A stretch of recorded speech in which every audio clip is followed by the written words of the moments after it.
मिल रहा है।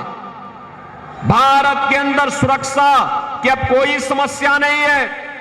पहले याद करिए, देश के अंदर कोई आतंकी घटना घटित होती थी तो सरकार किम कर्तव्य विमूढ़ होती थी, और नाम भी आजमगढ़ का आता है, कहीं सराय मीर का, कहीं संजरपुर का, कहीं किसी अन्य क्षेत्र का। आजमगढ़ बदनाम हो चुका था। बहनों और भाइयों, 10 वर्ष में कोई आतंकी घटना का नाम सुना आपने?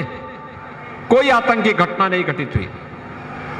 और अब तो पटाखा भी जोर से फट जाता है ना, तो पाकिस्तान पहले सफाई देता है और कहता है कि नहीं नहीं, ये मैंने नहीं विस्फोट किया, मेरा नहीं हाथ है, वो तो पटाखा फटा है। आतिशबाजी होती है, आतिशबाजी में भी अगर जोर से पटाखा फट जाता तो पाकिस्तान को सफाई देनी पड़ रही है, क्योंकि पाकिस्तान को मालूम है ये नया भारत है, छेड़ता नहीं है, लेकिन अगर कोई छेड़ता है तो उसको छोड़ता भी नहीं है।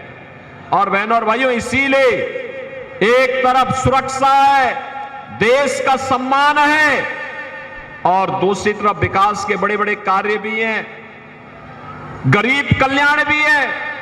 याद करिए, ये समाजवादी पार्टी की सरकार के समय खाद्यान्न घोटाला होता था, गरीब भूख से मरता था, गरीब चिकित्सा के भाव में दम तोड़ता था, गरीब के पास मकान नहीं था, किसान आत्महत्या करता था, नौजवान पलायन करता था, और चारों ओर अव्यवस्था अराजकता थी। कोई पर्व और त्योहार आता था, दंगा शुरू हो जाता था।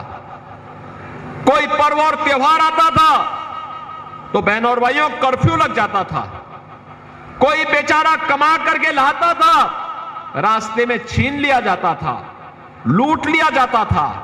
कोई व्यक्ति कमाने के लिए घर से बाहर गया, घर पे ताला बंद है, पता लगा कि ताला तोड़ करके उस मकान पे कोई सपाई गुंडा कब्जा कर लिया है।